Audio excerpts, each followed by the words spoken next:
Hola, mi nombre es Lourdes Sáez Bazán, soy la presidenta de la ANACAE, la Asociación Nacional de Educadores Cubanoamericanos, una institución sin fines de lucro cuyo propósito es el diseminar nuestro acervo cultural cubano, que es tan importante. Hoy me enorgullece presentarles a alguien que, antes que nada, es un gran amigo, el gran maestro José Ruiz El Coro. Un músico profesional de una excepcional maestría, con un conocimiento de la música cubana y su historia que raya en la erudición. El maestro José Ruiz El Coro estará presentando esta vez, es la segunda de una serie que completa la grabación anterior.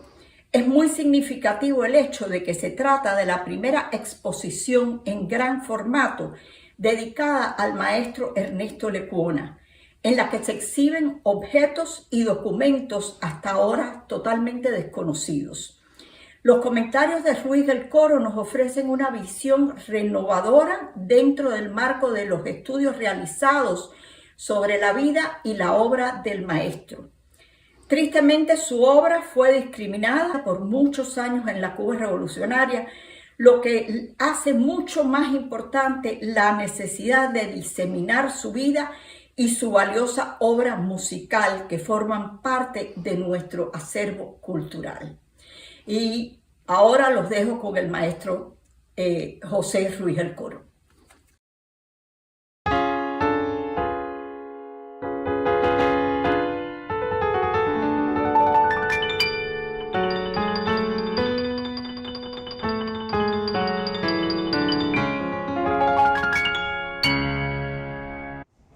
Tengan todos mi saludo.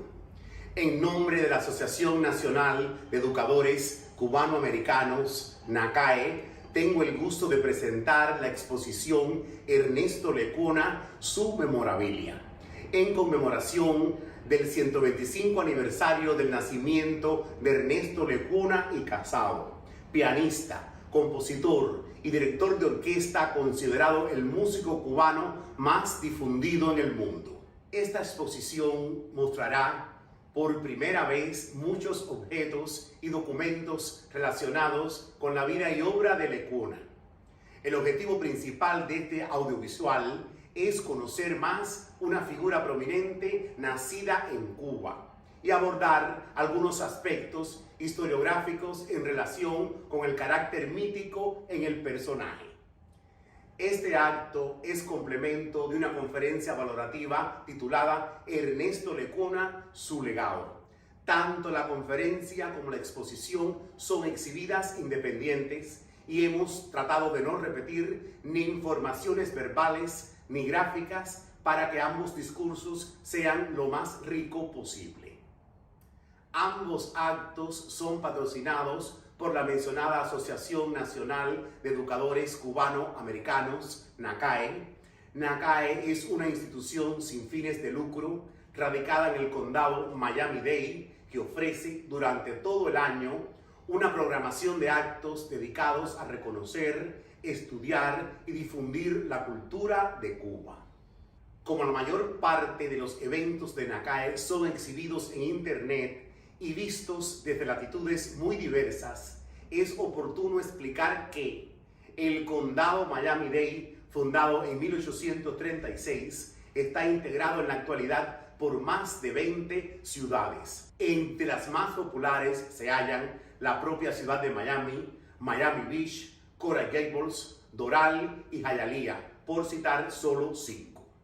Estos dos eventos dedicados a Lecuona están siendo realizados en el mes de octubre como tributo a la hispanidad. Viene al caso recordar que en España, la madre patria de muchos pueblos, hay 5 calles que llevan el nombre del músico cubano.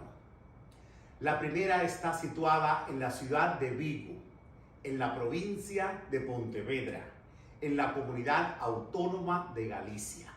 La Rúa Ernesto Lecuona. El vocablo rúa significa calle en gallego. Esta vía está situada en un lugar céntrico de la ciudad.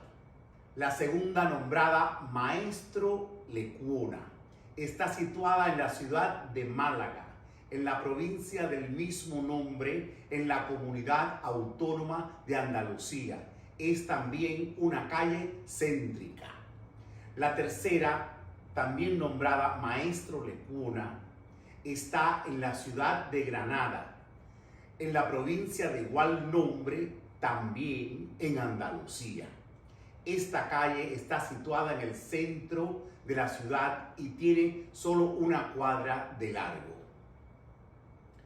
La cuarta calle, nombrada Ernesto Lecuona, está situada en la urbanización Parque de las Colinas del municipio Hoyo de Manzanares, en la Comunidad de Madrid, a unos 40 kilómetros de la capital española, yendo hacia el norte. Es curioso que esta vía está interceptada por otras dos, una nombrada Isaac Albéniz y la otra Manuel de Falla, dos importantes compositores de España. La quinta calle, nombrada Ernesto Lecuona, se halla en el municipio Jerez de la Frontera, provincia de Cádiz, también en Andalucía. Esta calle está interceptada por otra llamada Pablo Sorozábal, en honor de un gran compositor de zarzuela española. También en territorio español quedó inaugurado en el año 2016 el Paseo de los Ilustres en el puerto de Santa Cruz, en Tenerife. Este paseo exhibe 79 monumentos pequeños dedicados a personajes célebres que visitaron esa isla. Uno está dedicado a Lecuona y lamentablemente contiene errores en la información. Lecuona no nació en 1896 ni viajó a Tenerife en 1963 para conocer la cuna de sus antepasados. Tales errores son frecuentes hasta nuestros días en multitud de escritos. Más adelante intentaré esclarecerlos. Ernesto Lecuona y Casado fue el menor de 7 hermanos nacidos del matrimonio integrado por Ernesto Lecuona y Ramos, periodista oriundo de Islas Canarias, fundador de algunas publicaciones en su natal Santa Cruz de Tenerife y otras después en Cuba, y la cubana Elisa Casado Bernal, oriunda de Matanzas, en cuya ciudad se establecieron y vieron la luz sus 6 primeros hijos: Luis Ernesto, Ernestina, José, Fernando, Elisa y Teodoro.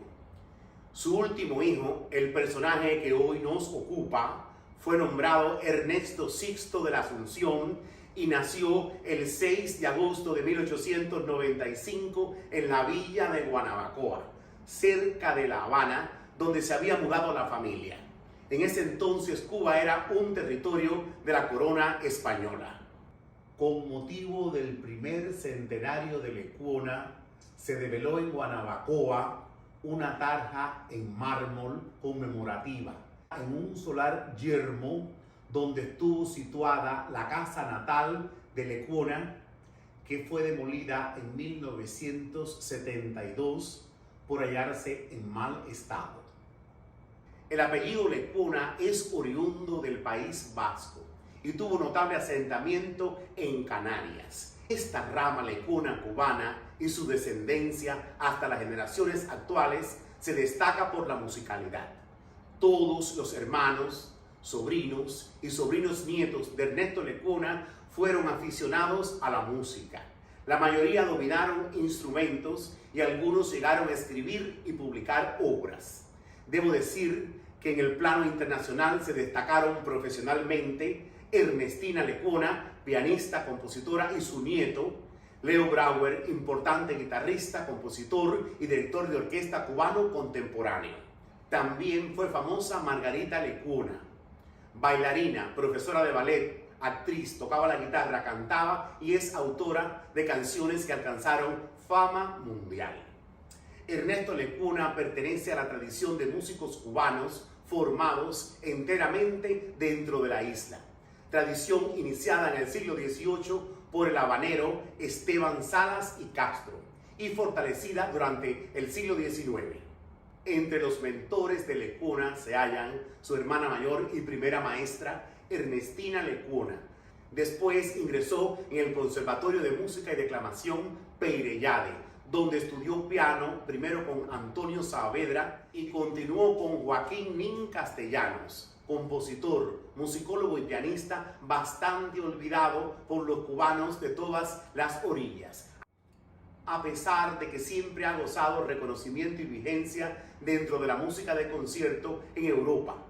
Y su último mentor es el compositor y pianista holandés Hubert de Blanc, fundador del Conservatorio Nacional de Música de La Habana, en cuyo plantel se graduó Ernesto Lecuna a la edad de 17 años con medalla y diploma de oro. En el caso de Lecuna prevalecen la riqueza de su obra y la riqueza de su vida.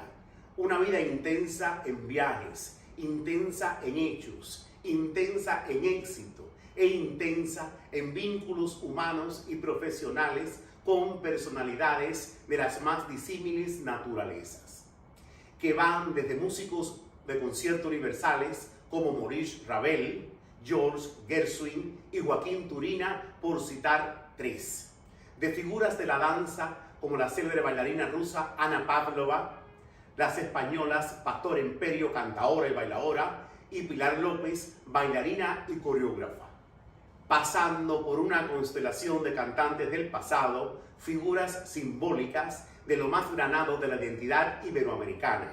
Entre tantos mencionaré a los mexicanos Esperanza Iris, reina de la opereta, José Mojica y Pedro Vargas, a las argentinas Mercedes Simone y Azucena Maizani, al barítono colombiano Carlos Ramírez, al tenor venezolano Alfredo Sadel y a los españoles Pepita Envil y Alfredo Kraus, por citar algunos. En el caso de artistas norteamericanos, el listado también es amplio, desde Lawrence Tibbett en la década de 1930 hasta June Preston, esta última que fue niña prodigio de la cinematografía de Hollywood en los años 30. Lecuna la presentó en 1952 en Cuba, en uno de sus conciertos, precisamente cuando se había convertido en una soprano consagrada. Estaba en el esplendor y era primera figura del Metropolitan Opera House.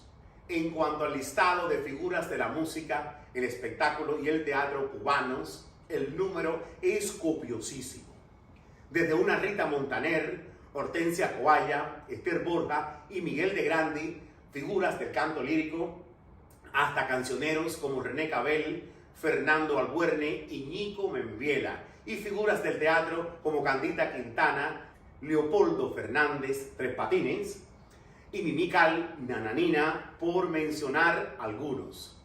También destacan agrupaciones de rango iberoamericano que interpretaron a Lecuna, como el trío Matamoros, el trío Los Panchos y otras de difusión más universal como fueron la orquesta Lecuna Cuban Boys, la orquesta Habana Casino, la orquesta de Javier Cugat y la orquesta de Glenn Miller.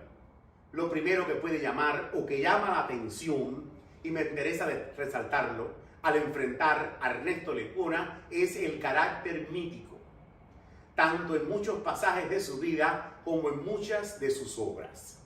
Un mito que puede comprobar el simple interesado, el estudioso, desde que comienza a indagar los primeros escritos, algunos redactados por plumas autorizadas, un mito que está multiplicado y alcanza disímiles concreciones, en muchos casos provocadas por la diversidad argumental, ya sea por bifurcación, por contraposición y hasta por dicotomía. Un carácter mítico que aflora en sentido comparativo al enfrentar abundante información periodística, monografías, diccionarios y libros, incluyendo hasta los dedicados únicamente a Lecuna. En nuestros días, el mito Lecuna aparece fortalecido por informaciones aparecidas en Internet, incluyendo las redes sociales. Contribuye con el valor mítico en su caso el hecho de que una buena parte de la vida y obra de Lecuna transcurrieron en diferentes latitudes. Lecuna fue un viajero incansable, Desde muy joven hizo largos periplos por todo el continente americano, por Europa y por África. Muchas veces trazaba sus itinerarios de trabajo en función de visitar lugares. Casi siempre viajó en barco. También hizo viajes propiamente turísticos, por ejemplo, a países del norte de África, islas del Mediterráneo, Italia, países del mar Báltico, Inglaterra, Canadá y muchas islas del Caribe. Durante toda su vida fue habitual que Lecuona, en cualquier circunstancia o lugar, se mantuviera escribiendo música la mayor parte de su tiempo. Por ejemplo, las canciones con versos sencillos de Martí las escribió en México. Algunas danzas afrocubanas y canciones las escribió y las estrenó en París. Y una parte de la suite Andalucía y su única ópera, El sombrero de Yarey, fueron escritas en los Estados Unidos. Desde luego, el carácter mítico también queda fortalecido porque fue una figura polivalente. Además del pianista, compositor y director de orquesta, están el Lecuona empresario, que organizó y dirigió innumerables compañías, con muchas realizó viajes por Europa y toda América, el Lecuona editor y promotor de música y de teatro, no solo el teatro musical, sino también teatro dramático. El Lecuona fundador de instituciones en Cuba, como la Orquesta de La Habana, que mantuvo activa por más de 20 años. El Lecuona que ocupó, por votación de los músicos, cargos sindicales en Cuba. Está también el Lecuona descubridor e impulsor de talentos de la música y del espectáculo. El Lecuona renovador e innovador del universo del concierto y el espectáculo en Cuba, desde el teatro lírico hasta el espectáculo de variedad y el show de cabaret. De este último aspecto pondré como ejemplo los conciertos a muchos pianos en teatros habaneros. El Lecuona aportador al universo cinematográfico, no solo en Cuba, sino de las cinematografías latinoamericanas y hollywoodense. También el Lecuona amante e impulsor de lo novedoso, como por ejemplo fue pionero de la radio y pionero de la televisión en Cuba. En todas sus facetas sobresale el hombre que con sus múltiples empresas significó fuente de trabajo durante toda su vida para muchísimos artistas. Por mi parte, además de revisar mucha documentación durante años, tuve la suerte de conocer artistas del pasado, de la música y del teatro. La mayoría hoy no viven en España, en México y aquí en Estados Unidos y sobre todo en Cuba, que estuvieron vinculados a Lecuona y su familia, algunos desde la década de 1910. Con algunos establecí una estrecha relación amistosa, como fueron los casos de Pedrito Fernández, tenor cómico, amigo, depositario, archivero y colaborador de Lecuona por muchos años, y la cantante Esther Borja, la artista que más trabajó con Lecuona dentro y fuera de Cuba y la que más repertorio de música vocal le estrenó. Ambos artistas fueron muy conocedores de la vida y obra de Lecuona. También he conocido muchos personajes que no fueron artistas y trataron a Lecuona. El mito en la vida y obra de Ernesto Lecuona es muy amplio. No es posible abarcarlo en cortos minutos. Mi intención hoy es, de alguna manera, introducirlo. Lo primero que llama la atención es la fecha de nacimiento. Hasta los días actuales predominan dos. La real, que es el 6 de agosto de 1895, que en las últimas décadas la ha adoptado el mundo hispano en general, y otra que es el 7 de agosto de 1896, siempre adoptada por el mundo británico. Para los cubanos de la isla no existe confusión que es el 6 de agosto de 1895. No conozco ningún trabajo que esclarezca o aborde dicha dualidad. Por lo que he podido revisar, Lecuona utilizó su fecha de nacimiento real hasta 1916, el año que visita por primera vez Estados Unidos. Esa era la fecha que tenía en su pasaporte y quedó registrada en los listados de viajeros. Después de 1918, comenzó a utilizar hasta el final de sus días como fecha de nacimiento el 7 de agosto de 1896. Incluso siempre celebrará su cumpleaños el 7 de agosto. ¿Por qué sucede esto? En 1918, en plena Primera Guerra Mundial, el gobierno de Mario García Menocal decretó la ley del servicio militar obligatorio y se alía al gobierno estadounidense. Durante 4 meses, de agosto hasta noviembre de 1918, muchas familias cubanas vivieron la incertidumbre de que los jóvenes que reunían los requisitos fueran reclutados y llevados a la guerra. Por suerte, este hecho no llegó a efectuarse. Doña Elisa, la madre de Lecuna, trazó para su hijo planes que podrían eludir el servicio militar obligatorio. Uno era el matrimonio y la joven existía. El otro era, a mi juicio, el que pudo haberse realizado. Se sacó otra inscripción de nacimiento con carácter retroactivo en otro registro civil, quitándose 1 año a Lecuna y así poder evadir la posibilidad de ser enviado a la guerra. Esa es mi tesis, que podré demostrar el día en que tenga en mi mano esa segunda inscripción de nacimiento. Lo cierto es que a partir de 1918, Lecuna siempre utilizó el 7 de agosto de 1896, lógicamente incluyendo su documentación legal.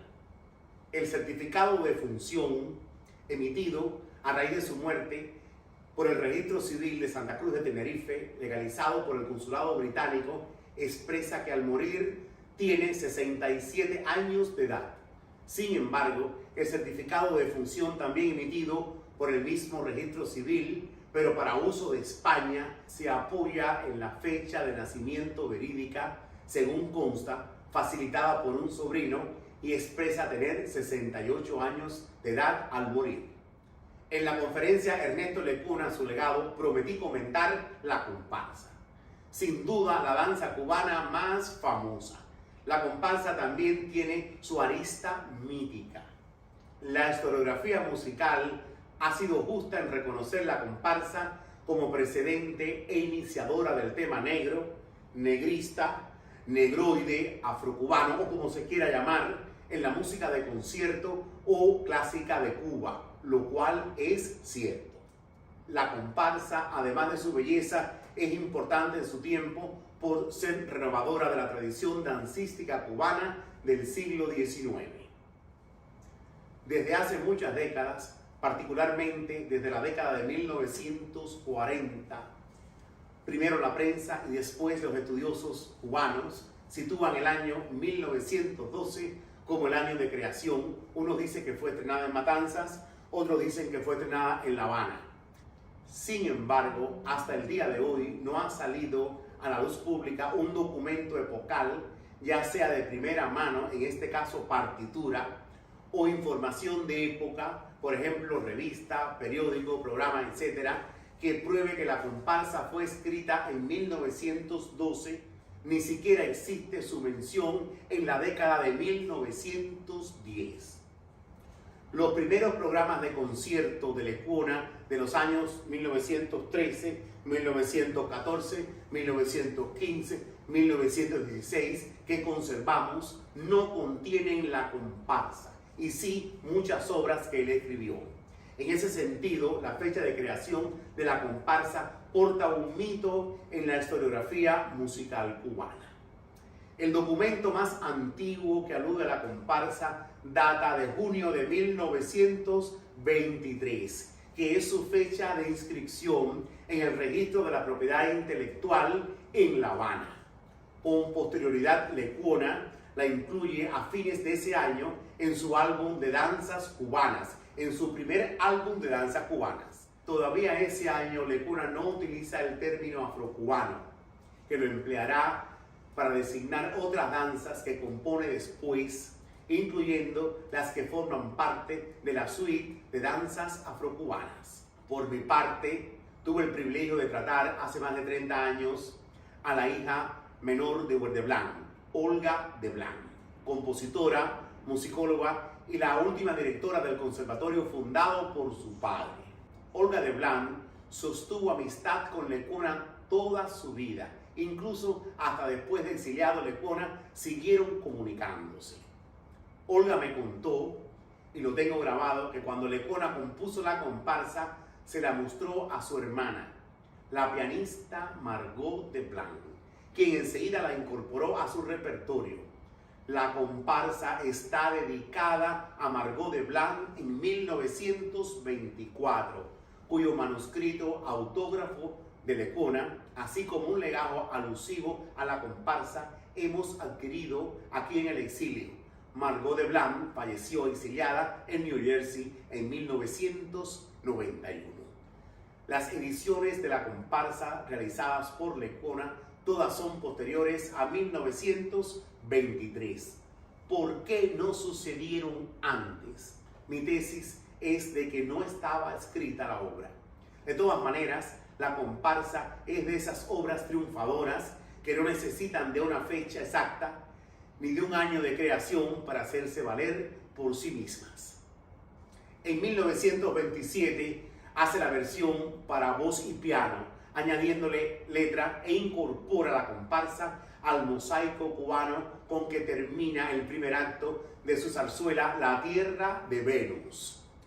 La versión para voz y piano Lecuona la graba junto a María Fantoli, una italiana cubanizada. La graba en un disco Columbia en 1929. La letra escrita por Lecuona comienza: escucha el rumor, escucha el sonar del seco tambor de las maracas y el timbal. A propósito de la comparsa, ahora disfrutaremos una reliquia cubana. Se trata de una grabación que muestra una versión para gran orquesta. El material fue realizado en La Habana en 1932 por el célebre Instituto Italiano Luce, utilizando los micrófonos de la naciente radioemisora CMQ. Esta grabación nos permite ver los integrantes de la Orquesta Sinfónica de La Habana bajo la batuta de su único director, el maestro Gonzalo Roy. Todos los músicos están situados en una de las azoteas aledañas al Capitolio Nacional. Estamos ante una rareza, puesto que es el único material audiovisual que existe de la Orquesta Sinfónica de La Habana, fundada por Ernesto Lecuona y Gonzalo Royce en la capital cubana en 1922. La Orquesta Sinfónica de La Habana tiene el mérito de ser la primera institución sinfónica que mantiene una programación y vida estable en la historia de la música en Cuba. El audio de esta grabación es deficiente, sin embargo, el alto valor del documento puede superar toda su limitación.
A través de sus más de 50 años de carrera musical, Ernesto Lecona recibió en muchos países y en Cuba incontables agasajos, homenajes y condecoraciones.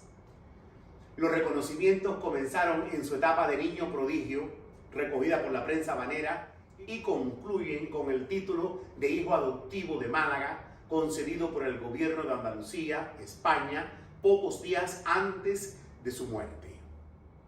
De todos los reconocimientos recibidos por Lecona, me gustaría destacar la Orden Nacional de Mérito Carlos Manuel de Céspedes en el rango de Caballero de la República de Cuba, concedida en La Habana en 1943.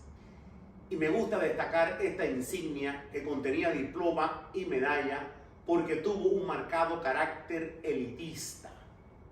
Solo se concedió a personalidades que demostraron aportes trascendentes a la cultura.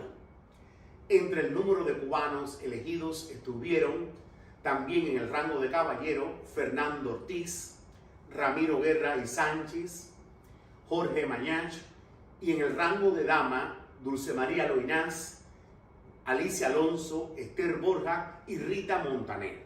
La medalla Carlos Manuel de Céspedes en nuestros días es una rareza numismática, pues existen muy pocas.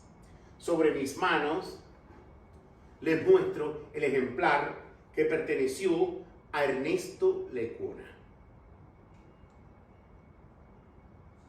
De 1952 a 1954, Lecona recibió dentro y fuera de Cuba muchos homenajes por sus 50 años en la música. Por tal motivo, en 1952, la Cancillería, el Ministerio de Educación y el Gobierno de la República de Cuba decidieron ascender a Lecona entregándole la Gran Cruz de la Orden de Mérito Carlos Manuel de Céspedes, la máxima distinción oficial que podía ofrecer la República de Cuba. Esta orden fue un tributo al artista que había puesto el nombre de Cuba como compositor y pianista desde las salas Gaveau y Pleyel de París hasta el Carnegie Hall de New York, y desde Radio El Mundo y Radio Belgrano en Buenos Aires hasta la Columbia de New York, pasando por Radio Nacional de Lima, la XEW de Ciudad México y un sinfín de estrados de la radio y el teatro iberoamericanos. La Orden Carlos Manuel de Céspedes contribuyó a consagrar a Lecona como símbolo nacional. Debo advertir que en los estatutos de esta orden queda expreso que si el recipiendario cometía alguna infracción de tipo moral, la condecoración sería inmediatamente retirada. Estos dos actos dedicados a Lecona por la Asociación Nacional de Educadores Cubano-Americanos, NACAE, de alguna manera son resultado de largos días de confinamiento dedicados a organizar parte de la memorabilia de Lecona. La publicación de la conferencia Ernesto Lecona, su legado, sirvió de estímulo para que algunas personas generosas y desinteresadas pusieran a nuestra disposición materiales de incalculable valor, dentro de los que se hallan casi 100 cartas manuscritas, autógrafas de puño y letra e inéditas de Lecona. De ellas, más de 50 redactadas desde comienzos de 1959 hasta los días previos a su muerte en 1963. Este epistolario de Lecona nos permite, por un lado, adentrarnos quizás en la etapa menos pública, menos conocida y también menos exitosa de su vida. Una etapa que comienza con su llegada a Cuba en el mes de enero de 1959, procedente de España, y continúa con su partida de la isla el 6 de enero de 1960 hacia un exilio finalizado con su muerte el 29 de noviembre de 1963. La publicación de este epistolario a partir de 1959 esclarecería muchos aspectos hoy desconocidos e interpretados de diversas maneras. el tema del exilio en Lecuna tiene en el presente un valor mítico dentro y fuera de Cuba. Un mito que está favorecido por la ausencia de información. En enero de 1959, Lecuna arribó a La Habana procedente de España. Trae el entusiasmo de colaborar en una película que se filmaría sobre su vida, que tendría por título Malagueña, cuyos contratos quedan firmados. Realiza un corto viaje a Estados Unidos en función de un proyecto de película, proyecto que pronto quedó anulado, y también en 1959 trae el entusiasmo de realizar conciertos, algunos de los cuales llegan a efectuarse. Pero sucedió algo más. Lecuna resultó atacado públicamente por ciertos músicos populares, autodenominados revolucionarios, quienes ponen en duda su honor por haber sido miembro fundador y por pertenecer entonces a la directiva de la Federación de Autores y Compositores de Cuba. También le acusan de recibir prebendas del gobierno de Fulgencio Batista. Durante unos meses de 1959, sus cuentas de bancos son congeladas, por lo que se ve en la necesidad de escribir al entonces presidente del Banco Nacional de Cuba para que le deje extraer pequeñas sumas de dinero que necesita de manera perentoria. Durante el tiempo que no pudo accesar a sus cuentas de banco, hizo cheques a diferentes personas de su confianza, dentro y fuera de Cuba, para que le hicieran el favor de cobrarlos y le entregaran el dinero cash.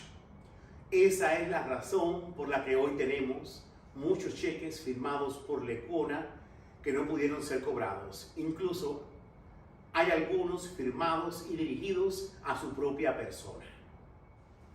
Por último, en 1959, estos músicos populares continuaron ataques verbales y por escrito en contra de Lecuna, poniendo en duda el valor y mérito de su obra. También hubo muchos músicos, algunos dirigentes sindicales, que defendieron a Lecuna y se opusieron públicamente a todos los ataques a través de la prensa escrita y la radial. Recordemos que todavía en 1959 existía en Cuba cierta libertad de prensa. Lecuna no expresó públicamente ningún argumento en su defensa. Se mantuvo callado como si nada estuviera pasando, pero se sintió agredido, profundamente dolido, y así lo comunicó por escrito en ciertas cartas que hoy tenemos y verbal a muchos de sus afectos, personas de su entera confianza, algunas de las cuales tuve el privilegio de conocer. Ante los ataques personales y los cambios ocurridos en 1959 en la isla, Lecuna decidió primero tomar medidas de protección de su patrimonio documental y después se marchó de la isla la mañana del Día de Reyes de 1960. Partió hacia el puerto de Miami acompañado por personas que integraban su empresa. Los documentos escritos por Lecuna a partir de su exilio en 1960 que hemos reunido en estos días de pandemia exponen la paulatina pérdida de su salud física, llegando a sufrir y rebasar estados de gravedad. Pasa por las frustraciones y la nostalgia propias de la nueva realidad. Sin embargo, continúa optimista, luchando por realizar espectáculos de gran formato en la ciudad de Miami y los estrenos en grande en España de su zarzuela Lola Cruz y de su ópera El sombrero de Yarey. A la vez, invierte su dinero en los diseños teatrales para sus puestas en escena. Por otra parte, brinda apoyo incondicional a muchísimas familias y artistas conocidos, ayudándolos a salir de Cuba y consiguiéndoles trabajo en Puerto Rico, España y los Estados Unidos. En la correspondencia de exilio de Lecuna quedan expuestos sus valores humanos y patrióticos. Por encima del matiz personal son documentos muy ilustrativos para comprender las razones de miles de ciudadanos que tomaron, por un motivo u otro, el camino del hoy llamado exilio histórico cubano. Y por otra parte nos muestra un pensador maduro y analítico que presagia con extraordinaria lucidez los designios de una Cuba declinante y a su juicio poco salvable, a la que por principios morales y cívicos no está dispuesto a regresar. En su testamento, documento que puede consultarse en este momento en internet, que deviene en su carta póstuma, rehecho en Tampa en 1963, pocos meses antes de su muerte, expone el deseo de ser enterrado en New York y que sus restos mortales sean trasladados a Cuba una vez que no existan en la isla vestigios del gobierno existente ni de comunismo. Antes de convertirse en un refugiado, Lecona pasó largas temporadas en Estados Unidos. A partir de 1923, una buena parte de sus ingresos económicos provenían de los derechos de su música en este país. En las décadas de 1940 y 1950, Lecona casi siempre vivió en New York, Manhattan. También debo decir que Lecona compró casas aquí en la Unión Americana. La primera fue a mediados de la década de 1940 y la tuvo en propiedad por unos 5 años. En esta casa, situada en Jackson Hyatt, en una zona muy bonita de Queens, New York, tal vez sea la casa más elegante que tuvo. Conocí en Cuba y aquí en Estados Unidos algunos artistas que la visitaron. Se trata de un inmueble espacioso de 2 plantas, 5 habitaciones dormitorios y 2 cuartos de baño. Después de su exilio, una casa en Tallahassee, según me informa Paul, sobrino nieto de Lecona. En las fotos actuales, la belleza de esa vivienda está disminuida por la abundante vegetación que la circunda. Y por último, compró el inmueble que se convierte en la última residencia. La misma dirección que tenía en su pasaporte cubano en el momento de su muerte. La situada en 5004 North Tampania Avenue en la ciudad de Tampa. Es una casa agradable que hoy mantiene su estructura original. Sin embargo, tiene aspecto de abandono porque hace años nadie la habita. En el caso de Lecona y de muchos también, se aplica muy bien una frase de García Lorca alusiva a la fama. Y dice así: el hombre famoso tiene la amargura de llevar el pecho frío y traspasado por linternas sordas que dirigen sobre él los otros. También en cuanto a mito, en 2018, poco antes de la pandemia, se estrenó en el País Vasco, España, una obra de teatro de 1:30 de duración basada en Lecona y su música. Los autores del texto dramático exponen que hicieron una investigación sobre Lecona. El protagonista de la pieza es el propio Lecona. Sin embargo, el trazo psicológico y biográfico del personaje dista mucho de la verdad histórica. El Lecona humano, como su propia creación, tuvo siempre una personalidad triunfal. El personaje de la obra expone conflictos y argumentos que nunca existieron en el personaje real. Expone crisis por ausencia de afecto paterno. En general, es reflejo de mucha información equívoca sobre Lecona, expuesta en muchos trabajos de diversa índole publicados, algunos aparecidos únicamente en internet, particularmente en las redes sociales. Lecona fue un hombre que vivió lleno de amor y comprensión por parte de sus afectos. Como ser humano, demostró una personalidad realizada. En el plano familiar, cuando quedó huérfano de padre a la edad de 6 años, la figura paterna quedó muy bien representada por los hermanos varones mayores. También por la presencia del doctor Juan Bautista Brouwer, primero novio y después esposo de su hermana Ernestina. El doctor Brouwer es quien se ocupa de llevar a Lecona en 1916 a los Estados Unidos para impulsar su carrera. Por otra parte, la madre de Lecona contrae segundas nupcias con don Pedro Monteles y Gil, quien fue altamente querido y respetado por toda la familia. Lecona no muere pobre ni solo, como se ha escrito muchas veces, ni de las múltiples enfermedades que se le atribuyen, ni tampoco viaja a Tenerife en 1963 para conocer la tierra de sus antepasados, como se repite. Lecona conocía Tenerife, allí había estado muchas veces y tenía familias amigas. Lecona siempre viajaba acompañado.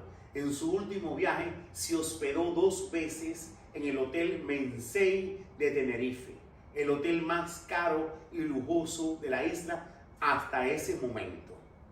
Al morir le acompañaban su médico de cabecera, un enfermero, un secretario y un ayudante. Todos viajaron con él. Alguien sin respaldo económico no puede hospedarse con tantas personas en un sitio tan lujoso. Su última llegada a Tenerife sucedió de improviso. Lo hizo desde Barcelona, tratando de buscar otro clima para ver si podía aliviar su padecimiento, sobre todo la falta de aire. Arribó un jueves por la tarde. Al otro día amaneció en estado grave y mandó a buscar un sacerdote para recibir los santos óleos. Y falleció esa misma noche, 29 de noviembre de 1963, a las 11:15 pasado meridiano. Curiosamente, falleció a pocos metros de distancia, donde 61 años atrás había fallecido su padre. Hasta donde hemos podido investigar, ambos padecieron de enfermedades muy similares según los síntomas.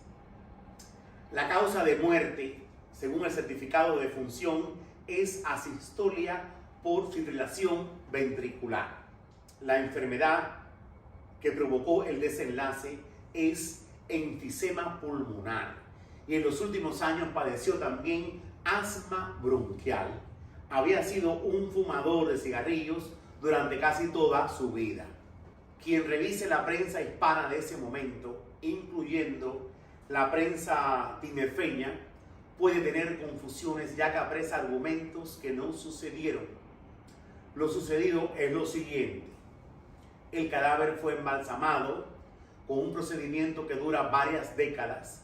No fue sepultado en Tenerife, donde se celebró una misa cantada de cuerpo presente en la capilla del cementerio de Santa Lestenia en Santa Cruz. Después, el día 3 de diciembre, organizado por la Sociedad General de Autores y Compositores de España, se le ofrece una misa de cuerpo presente en la iglesia de Santa Bárbara, en Madrid, donde actúan la Orquesta Sinfónica de Madrid y un coro de 200 voces. Terminada la misa, el cadáver partió hacia New York. La capilla ardiente se instaló en Manhattan. El día 12 de diciembre, en la funeraria Frank A. Campbell. En esta funeraria han sido velados muchas celebridades. Entre tantos están Rodolfo Valentino, Judy Garland, John Lennon y Celia Cruz. Al otro día, el 13 de diciembre, por la mañana, Lecona fue enterrado en el cementerio católico Gate Oshaven, un lugar que queda a 50 kilómetros aproximadamente desde Manhattan. En automóviles 1 hora y algo, de acuerdo a cómo está el tráfico. En todos los actos fúnebres celebrados, el ataúd estuvo cubierto por la bandera cubana y acompañado por una corona de flores simulando la bandera de su isla. En el siglo pasado entrevisté en Tenerife, en Madrid, en México, personas que fueron testigos presenciales del funeral de Lecona. También entrevisté a un empleado del Hotel Mensei que fue testigo de los últimos momentos de Lecona. en el vestíbulo del Hotel Bensei fue develada en 1995 una placa en bronce que contiene un bajo relieve con la imagen de Lecuona con motivo del centenario de nacimiento. Sin embargo, la información que contiene no es la más acertada. Expone como día de nacimiento el 7 de agosto y no dice que murió en ese lugar, sino que vivió algún tiempo allí durante su exilio. He tenido la suerte de hospedarme varias veces en ese hotel. Al parecer, por razones de superstición, está prohibido decir en el Hotel Bensei que Lecuona murió allí. Puedo agregar que la habitación donde murió Lecuona no existe como tal, existe solo el número, puesto que el hotel ha sufrido reparaciones que incluyeron remodelación y ampliaciones de espacios. En el año de su muerte, 1963, en una de sus cartas inéditas, escribe: hace 3 años que salí de Cuba. Nada me hicieron ni nada me quitaron materialmente, pero sí me hicieron y sí me quitaron. Me quitaron la libertad de pensar, de ser yo, mi religión y mi fe, subrayado. Y algo más, me dejaron sin patria, también subrayado. No por azar, el condado Miami-Dade, donde hoy radica el mayor número de exiliados cubanos, desde la década de 1960, se han realizado innumerables acciones para homenajear la vida y obra de Ernesto Lecuona, donde han existido instituciones que han promovido el legado de Lecuona, entre ellas, son muchas, la Sociedad Pro Arte Gratelli, ya hoy desaparecida, el Latin Choral Cultural Center, dirigido por Tony Wagner, la Universidad de Miami, la Universidad Internacional de la Florida, FIU, y las diferentes radioemisoras cubanas del exilio y canales televisivos en español. Desde la década de 1960, en el condado de Miami-Dade, han existido hasta hoy un culto a la figura y obra de Ernesto Lecuona.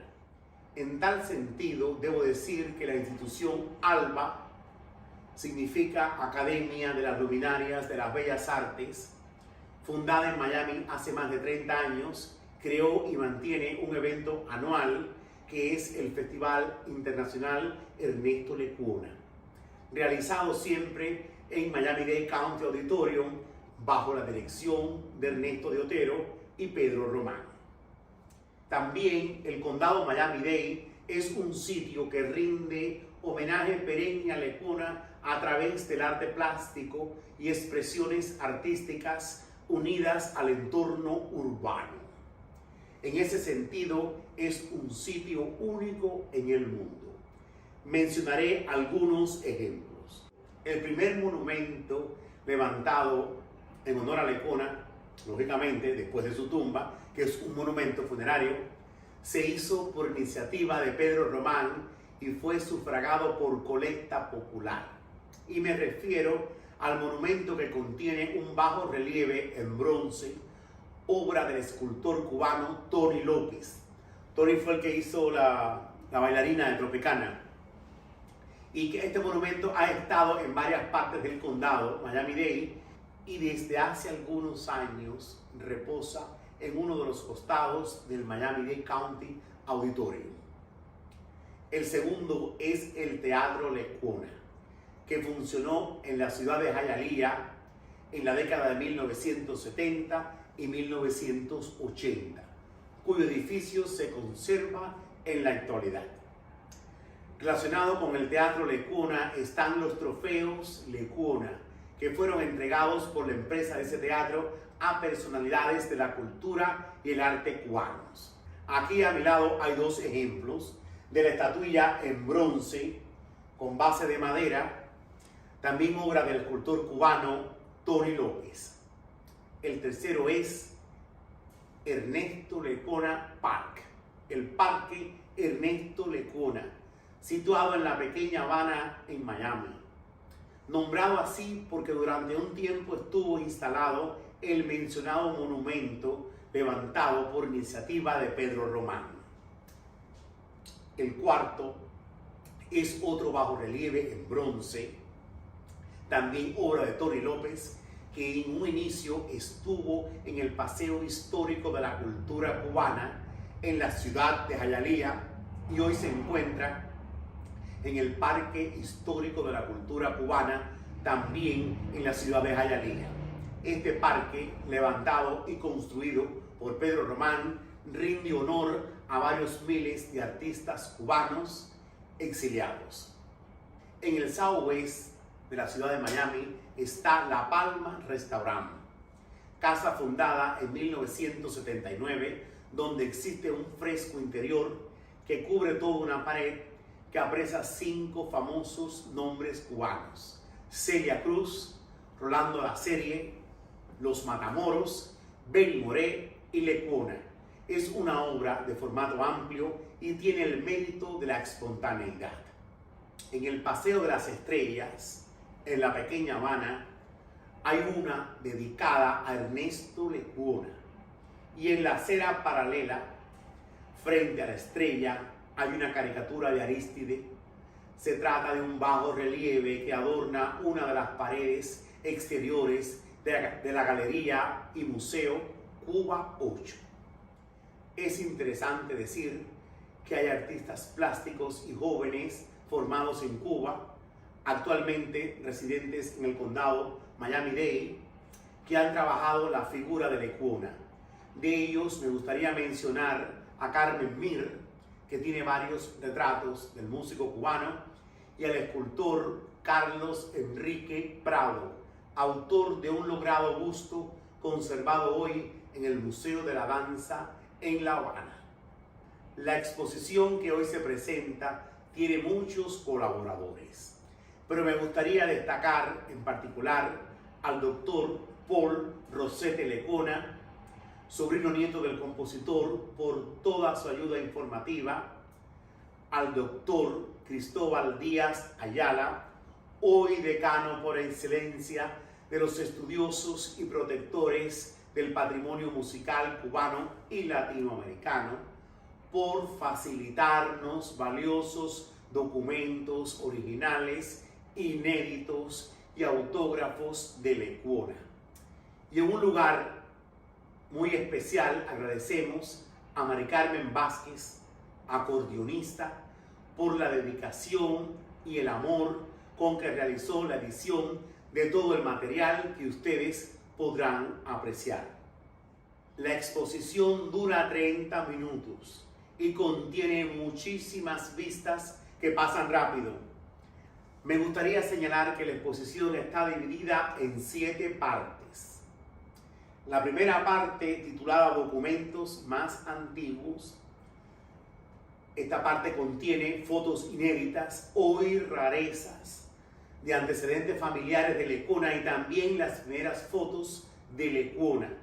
Casi todos los documentos nunca se han exhibido y son inéditos. Segunda parte, titulada Personales. Incluyen prendas personales, la batuta que más usó y hasta un molar superior izquierdo o muela del juicio o cordal. La tercera parte, titulada Fonografía Antigua, que la enmarcamos de 1923 a 1933, incluye algunos rollos de pianola picados en Cuba y los Estados Unidos y muestras de la discografía de aproximadamente 78 revoluciones por minuto. Una cuarta parte titulada Programas y Propagandas. Una quinta titulada Manuscritos, que incluyen la carta más antigua localizada, fechada en la ciudad de Matanzas en 1913, y su última carta, dirigida a la soprano Maruja González y su esposo Pedro Suárez, pocos días antes de su muerte. Una sexta parte, nombrada Ediciones de Partitura, que comprende de 1910 hasta el año 2000, o sea, todas del siglo XX. Por última, una séptima parte, breve, que contiene el testimonio de una dama cubana residente en el condado Miami-Dade. Quizás se trate de la persona de mayor edad sobre la tierra que conoció a Lecuona. Ya celebró su cumpleaños número 104. Ella trató a Lecuona siendo una niña y fue testigo presencial en La Habana de muchos de sus conciertos y estrenos de teatro. Me refiero a la amiga María Elena de Cárdenas y González, marquesa de Bellavista y marquesa de Campo Florido. Las palabras de María Elena dan pie para cerrar con un fragmento de la película Always in My Heart, rodada por la Warner Bros., cuyo tema musical del mismo nombre fue nominado al premio Oscar en 1942. Ahora, sin más preámbulo, deseo que disfruten la exposición Ernesto Lecuona, su memorabilia. En nombre de la Asociación Nacional de Educadores Cubanoamericanos, NACAE, les damos las gracias.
Sí, Ernesto Lecuona, en casa del tío Rafael de Cárdenas.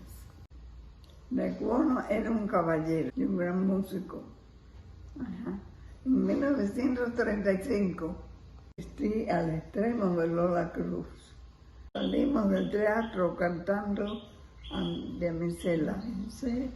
La encantadora, Damisela por ti, yo muero. Si me vieras, si me das, Damisela serás mi amor. La música de Lecuona es Cuba. Lecuona siempre está en mi corazón. Así mi corazón, prisionera de un querido que fue toda mi ilusión.